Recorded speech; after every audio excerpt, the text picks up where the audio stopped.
Welcome to the Unstoppable Masculinity Podcast. I'm Sam Joseph, and this is episode 3. This one is called Mindset Hacks, and it's around what actually has worked for me around this topic. There's a lot of people who tell you to do a particular thing with mindset. Some of them like mantras, some of them promote meditation and things like that. I've always felt that when I did those things, like the mantras and the mindsets, or gave them a shot, it never really worked the way I expected. I never really thought I got the benefits from it. But I did find other methods and ways that worked for me. And I think these methods and ways are particularly engineered more for men. I'm not throwing shade on anyone here, but it seems like the mindfulness community is very much overrun by women, which is fine because they probably know something that might help women on average. But I don't think most of that translates to men who are looking for something that approximates inner peace or a deep sense of groundedness in themselves and some kind of emotional stability. So here's what I want to talk about today, which is simply tools and tips on how to engineer a good state of mind, basically. Tip 1, let's talk about physiology. A man typically wants to move, and that impulse to move can take him away from that deep stillness of mindfulness.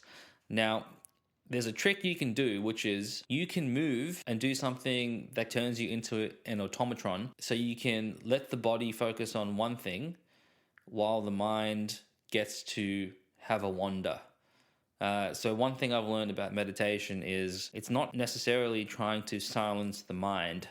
I don't think it's possible to silence the mind. You know, the ancient Tibetans and Zen Buddhists call it monkey mind for a reason, because the mind is like a monkey. It's chaotic, it goes wherever it wants, and you really don't have as much control over your mind as you think you might. But what you can do around meditation is letting the body do something, giving it a job. Some might call it fidgeting, squeezing a stress ball, or sometimes even stretching the body. Stretching is particularly good because you're in a solitary place, but the body has been worked. It's kind of painful. It's like a cathartic sort of pain. And then the mind gets to do what it does, which is go and process the unprocessed things. When this happens, just sit back and watch and don't attach to anything. One of the strange phenomenons with the way we think is we often hear thoughts in our own voices. And because the thought comes in our own voice, in our heads, we think we thought it. Now, there's some wisdom in the spiritual traditions that say that thought isn't you. It is the mind. It is something separate from you. So that's how they view it. And that's a very interesting, and it can be a helpful way to view your own thoughts, because when you hear a thought, and particularly one that comes in your own voice, you practice not attaching to it and even replying to it, saying, well, I would never think that. Or something like, oh, that's silly. Why would that pop into my head? So it's interesting. You can sort of have this little game with yourself and your thoughts, and notice that this game is just a meditation. It's not the practice of trying to squash out all the thoughts and get silence. I don't really think that works. I think you have to accept the nature of the mind as it is if you want to go and benefit from it, or train it, or have it function in a way that's more productive for you. If you're looking for a mindset hack, I don't know if one truly exists. There's a quote attributed to the Buddha. It says something like the mind and the body are one. So the body is the mind is the body. A mind has to be embodied in a body. If there's no body, there can be no mind. If there's no mind, there can be no body. It's kind of one thing. If we take this approach, we see anytime we have a mental state or a mindset that's negative that we want to change, well, we don't need to necessarily go and work on our thoughts and our brains particularly. We can go work on our body. We can go do something with the body, which is walk, stretch, take ourselves and put ourselves in new environments. Often we need to change our mindsets multiple times throughout the day. So this typically happens when we run into problems during the day and we're struggling and we're pushing forward and we can't seem to solve the problem or clear the obstacle. It may be in work, it may be in coming up with a unique or innovative way to solve a particular personal problem. Albert Einstein has a really cool saying, which is something like the mind that created the problem is not the same mind that solves the problem.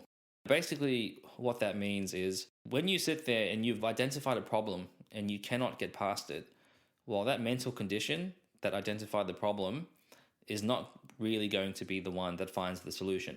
So what do you do in that situation? Well, you spend your time going and changing your mental state or physiological state. And when you do that, effectively, you can come back to the same problem with a whole brand new mind. It's one of the reasons why some of the best inventors in the 20th century, people like Thomas Edison, Henry Ford, and such, they used to love taking naps throughout the day. Quick naps between their sessions of innovation and building. They'd run into problems all the time and they didn't know how to solve them. I mean, these were the guys that were creating the future in real time. They didn't really know what it was that they were chasing at some point. They might have had a goal, but that doesn't mean you know how to get there.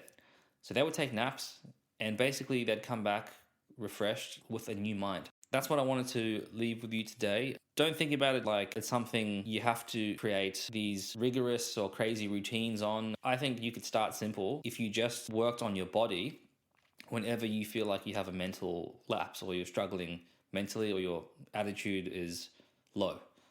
So try that and see how it works for you. Okay, that's it. Short and sweet this week.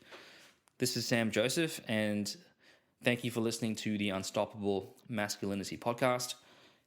Please check out the links below. I've got a free graphic novel for you on how to deal with procrastination and distraction as a man. This is specifically for men because we see the world in a very particular way. So go grab it, read it. It's quite a short read, and tell me